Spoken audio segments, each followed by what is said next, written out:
Je vous salue tous une fois de plus. La Pâque approche très rapidement.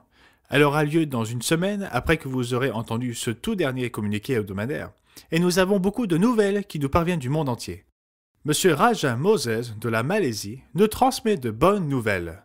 Le confinement est levé dans la capitale et nous avons également repris notre assemblée régulière du sabbat, donc c'est juste à temps pour la Pâque. Monsieur Mario Hernandez travaille sur le numéro de la Pentecôte pour le journal en français. Cela avance bien, en plus de toutes les autres revues qui avancent aussi. Une nouvelle édition de la Revue du Monde de demain en anglais vient de paraître. Je l'ai vue hier et je l'ai montré au ministre lors de la conférence ministérielle que nous avons organisée en ligne. Vous y verrez la photo de couverture qui porte sur la montée de l'antisémitisme.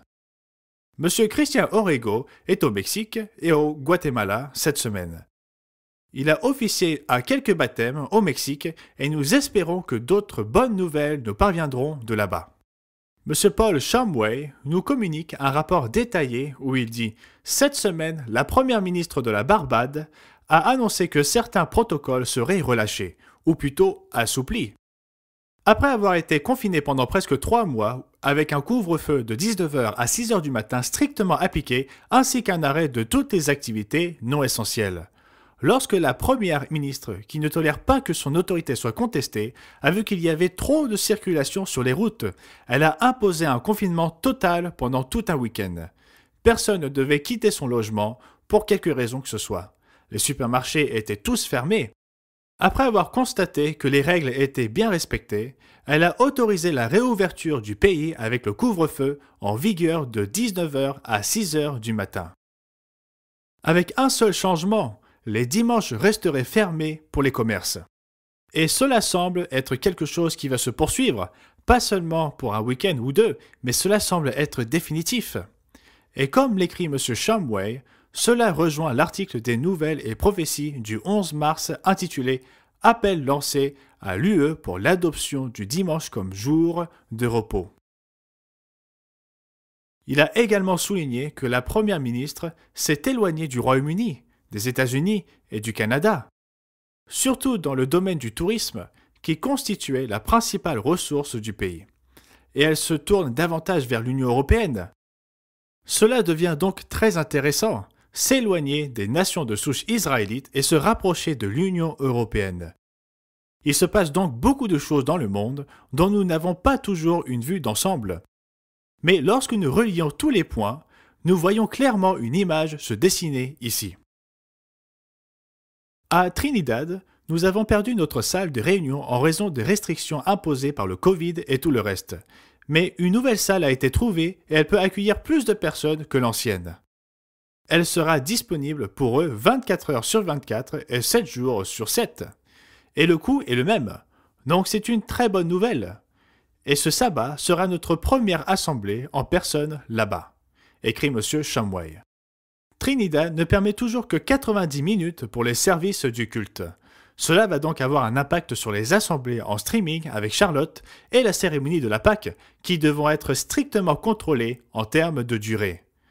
Mais au moins, nous pourrons la célébrer en personne là-bas et nous sommes très heureux pour nos frères et sœurs.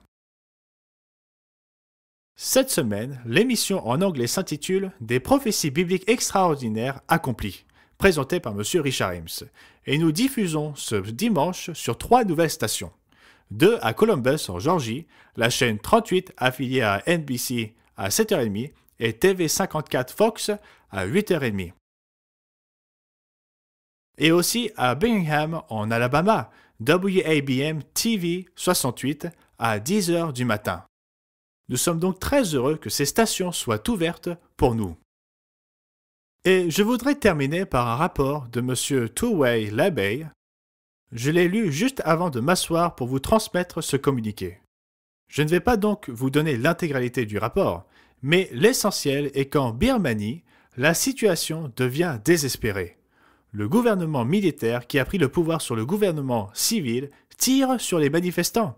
Il coupe les communications, ce qui a un impact sur l'Église, car M. Labey n'est plus en mesure de communiquer avec nos membres comme il le faisait auparavant. Ils peuvent envoyer des textos, des SMS et d'autres choses similaires. Et heureusement, il a pu transférer électroniquement des fonds en Birmanie pour les frères et sœurs qui souffrent des restrictions là-bas et leur apporter une certaine assistance. Cependant, cela va probablement avoir un impact sur la cérémonie de la Pâque, à moins que les choses ne s'assouplissent. Nos frères et sœurs birmans ont envoyé une demande de prière urgente et j'espère que nous la prendrons tous très au sérieux. Il écrit « Nos frères et sœurs birmans ont demandé une prière urgente pour la protection divine, car l'armée est en train de recruter des soldats de force.